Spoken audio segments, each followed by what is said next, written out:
ಮುಂದಿನ ಚುನಾವಣೆ ಅಂದ್ರೆ 2028ರ ಚುನಾವಣೆಗೆ ಇನ್ನೂ ಕೂಡ 1.5 ವರ್ಷ ಸಮಯ ಇದೆ. ಆದರೆ ಇದರ ನಡುವೆ ಮಾಜಿ ಸಚಿವ ಸಾರಾ ಮಹೇಶ್ ಚಾಮುಂಡೇಶ್ವರಿ ಕ್ಷೇತ್ರದ ಜೆಡಿಎಸ್ನ ಅಭ್ಯರ್ಥಿ ಯಾರಾಗಬಹುದು ಅನ್ನುವಂತ ಒಂದು ಹಿಂಟ್ ಅನ್ನ ಬಿಟ್ಟುಕೊಟ್ಬಿಟ್ಟಿದ್ದಾರೆ. ಈಗಾಗಲೇ ಜಿಟಿ ದೇವೇಗೌಡರು ಜೆಡಿಎಸ್ನಿಂದ ಒಂದು ಕಾಲ ಆಚೆ ಇಟ್ಟು ಬಿಟ್ಟಿದ್ದಾರೆ. ಇದರ ನಡುವೆ ಕುಮಾರಸ್ವಾಮಿ ಅವರು ಆ ಕ್ಷೇತ್ರದಿಂದ ಸ್ಪರ್ಧಿಸುತ್ತಾರೆ ಅನ್ನೋ ನಿಟ್ಟಿನಲ್ಲೇ ಸಾರಾ ಮಹೇಶ್ ಮಾತನಾಡಿದ್ದಾರೆ. ನೋಡ್ಬರೋಣ.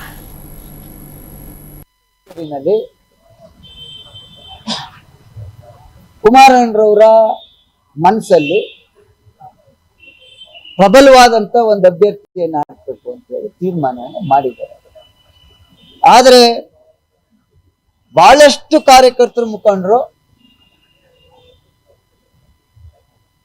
ಕುಮಾರಣ್ಣರವ್ರನ್ನೇ ಬರಬೇಕು ಅಂತ ಹೇಳಿ ಒತ್ತಾಯನೂ ಕೂಡ ಮಾಡ್ತಾ ಇದ್ದಾರೆ. ಇದ್ರ ಮಧ್ಯೆ ಎಲ್ಲ ಮಧ್ಯ ಈಗ ಹಾಲಿ ಇರುವಂತವ್ರು ನಾನು ಜೆ ಡಿ ಎಸ್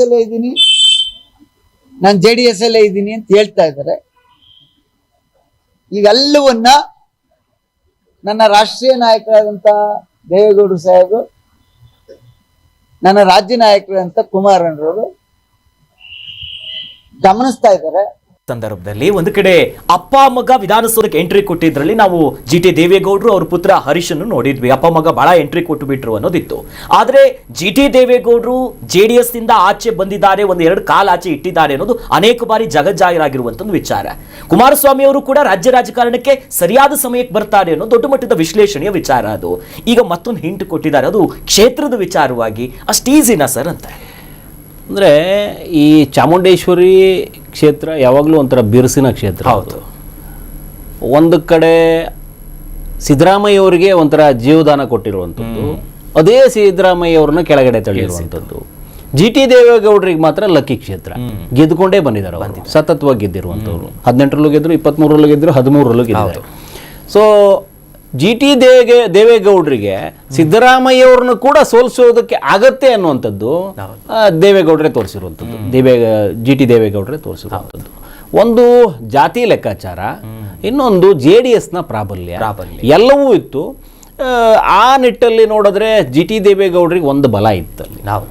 ಈಗ ಮನೆ ಒಂದು 3 ಬಾಗಿಲಾಗಿರೋದ್ರಿಂದ ಅವರಿಗೆ ಅನುಮಾನ ಇದೆ, ನಾನು ನಿಂತು ಬಿಟ್ರೆ JDSನ ವಿರೋಧವನ್ನು ಕಟ್ಟಿಕೊಂಡು ನಾನು ಪಕ್ಷೇತರವಾಗಿ ನಿಂತ್ಕೊಂಡು ಗೆಲ್ಲೋದಕ್ಕೆ ಅಸಾಧ್ಯ ಅಂತಂದಾಗ ಮತ್ತೊಂದು ಬಾಗಿಲಿರೋದೇ ಅವ್ರಿಗೆ ಕಾಂಗ್ರೆಸ್. ಹೌದು, ಮತ್ತೊಂದು ಕಡೆ ಇರುವಂಥದ್ದೇ ಕಾಂಗ್ರೆಸ್ಸಿನ ಸಿದ್ದರಾಮಯ್ಯ ಅವ್ರ ಜೊತೆಗೆ ಒಂದು ಹಂತಕ್ಕೆ ಇವರು ಚೆನ್ನಾಗಿದ್ರು ಅನ್ನುವಂಥದ್ದೇನೋ ಬರ್ತಾ ಇದೆ.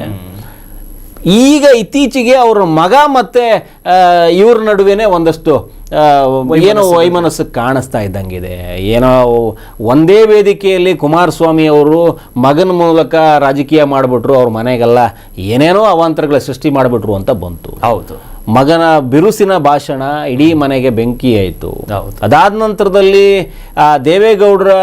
ಜಿ ಟಿ ದೇವೇಗೌಡರ ಅಳಿಯ ಯಾರೋ ಇವರು ಹರೀಶ್ ಗೌಡ್ರ ಪತ್ನಿಗೆ ಅಶ್ಲೀಲವಾಗಿ ಕಾಮೆಂಟ್ ಅಥವಾ ಏನೋ ಅಭಾಸವಾದ ಕಾಮೆಂಟ್ ಏನೋ ಮಾಡಿ ಅದೇನೋ ಒಂದು ಗೊಂದಲ ಆಯಿತು. ಸೈಬರ್ ಕ್ರೈಮ್ ಅವ್ರನ್ನ ಹಿಡ್ಕೊಂಬಂದಿಟ್ರೆ ಇವ್ರು ಅಳಿಯನೇ ಅಂತ ಗೊತ್ತಾಗುತ್ತೆ. ಆ ರೀತಿಯಾದ ಘಟನೆಗೂ ಸಾಕ್ಷಿ ಆಯಿತು ಈ ಚಾಮುಂಡೇಶ್ವರಿ. ಹೌದು. ಇದಾದ ನಂತರದಲ್ಲಿ JDSಗೆ ಇದು ಒಂದೇ ಅಸ್ತ್ರ ಇರೋದಾ? ಬರೀ ಕುಮಾರಸ್ವಾಮಿ, ಎಲ್ಲ ನೀವು ಹಿರಿಯೂರಿಗೂ ಕುಮಾರಸ್ವಾಮಿ ಬರ್ತಾರೆ ಅಂತ, ಎಲ್ಲೆಲ್ಲ JDSಗೆ ಒಂದು ಅವಕಾಶ ಸಿಗುತ್ತೋ ಅಲ್ಲೆಲ್ಲ ಕುಮಾರಸ್ವಾಮಿ ಅವ್ರನ್ನೇ ತಗೊಂಡು ಹೋಗ್ಬಿಟ್ರೆ ಮತ್ತೆ ಏಕೈಕ ಪಕ್ಷದ ನೇತಾರನವರೇ, ಪಕ್ಷದ ಅಭ್ಯರ್ಥಿನೂ ಅವ್ರನ್ನೇ ಮಾಡಿಬಿಡಿ ಅತ್ಲೆಗೆ. ಎಲ್ಲೂ ಕೇಳಿದ್ರು ಕುಮಾರಸ್ವಾಮಿ ಅವ್ರು ನಿಂತ್ಕೊಳ್ತಾರೆ. ನಾಳೆ ಹಿರಿಯೂರು ಉಪಚುನಾವಣೆಗೂ ಅವ್ರು ಬರ್ತಾರೆ ಅಂತ ಹೇಳ್ತಾರೆ. ಹೌದು, ಚಾಮುಂಡೇಶ್ವರಿಗೂ ಅವರೇ ಬಂದ್ಬಿಡ್ತಾರೆ ಅಂತ ಹೇಳ್ತಾರೆ.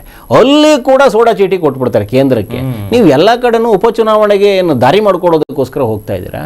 ನಿಮ್ಮ ವೈಯಕ್ತಿಕ ಇಚ್ಛಾಶಕ್ತಿಯಲ್ಲಿ ಪಕ್ಷವನ್ನು ಸುಡ್ತಾ ಇದ್ದೀರಿ.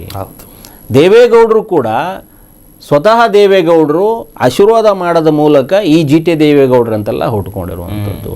ಎಲ್ಲರೂ ಅವರ ಅಡಿಯಲ್ಲೇ ಬಂದಾಗ ಈಗ ಅವ್ರ ಮಗನನ್ನು ಸಹಿಸೋಕ್ಕಾಗಿಲ್ಲ ಅಂತಂದರೆ ಹೆಂಗೆ? ಈ ಪಕ್ಷ ಅವರ ಅಡಿಯಲ್ಲೇ ಇದ್ದಾಗ ನೀವು ಮಾತುಕತೆಯಿಂದ ಬಗೆಹರಿಸ್ಕೊಂಡ್ರೆ ಚಾಮುಂಡೇಶ್ವರಿ ನಿಮ್ಮದಾಗುತ್ತೆ. ಇಲ್ಲದೇ ಇದ್ದರೆ ಚಾಮುಂಡೇಶ್ವರಿಯಿಂದ ಒಂದಷ್ಟು ಶಿಕ್ಷೆಗೆ ಒಳಗಾಗ್ಬೋದೇನೋ. ಜಿ ಟಿ ದೇವೇಗೌಡರು ತಪ್ಪಿದೆಯೋ ಅಥವಾ JDSನ ತಪ್ಪಿದೆಯೋ, ಸಾರಾ ಮಹೇಶ್ ಅವರು ತುಂಬ ಬೇಗ ಮಾತಾಡೋಕ್ಕೆ ಶುರು ಮಾಡಬೇಕು ಅಂತ ಅನ್ಸುತ್ತೆ. ಇಷ್ಟು ಬೇಗ ದೇವೇಗೌಡರನ್ನ ಆಚೆ ಬಿಡೋದಕ್ಕೆ ಅಂದರೆ ಸ್ವತಃ ಜಿ ಟಿ ದೇವೇಗೌಡರೇ JDSಯಿಂದ ಕಾಲು ಆಚೆ ಇಡುವವರೆಗೂ ಸ್ವಲ್ಪ ತಾಳ್ಮೆಯಿಂದ ಇದು ಬಿಡಬೇಕಾಗಿತ್ತು. ಅವ್ರಿಗೆ ಅವ್ರು ಹೊರಟ್ರೆ JDSಗೆ ಪ್ಲಸ್ ಪಾಯಿಂಟ್. ಇದನ್ನ ಫಸ್ಟ್ ಸಾರಾ ಮಹೇಶು ಕಲಿಬೇಕು ಮತ್ತು JDS ಕಲಿಬೇಕು. ಇವರು ತಳ್ಳೋ ಪ್ರಯತ್ನ ಮಾಡಿದ್ರೆ JDS ನ ಕೆಲ ಅಭಿಮಾನಿಗಳ ವರ್ಗ ಅವ್ರ ಕಡೆನೂ ಇದೆ ಅನ್ನುವಂಥದ್ದು ಮರಿಬಾರ್ದು. JDS ಕಾಂಗ್ರೆಸ್ ಲಾಭ ಇರ್ತದೆ. ಕರ್ನಾಟಕ ನ್ಯೂಸ್ ಬೀಟ್ ಫಾಲೋ ಮಾಡಿ, ಸಬ್ಸ್ಕ್ರೈಬ್ ಮಾಡಿ.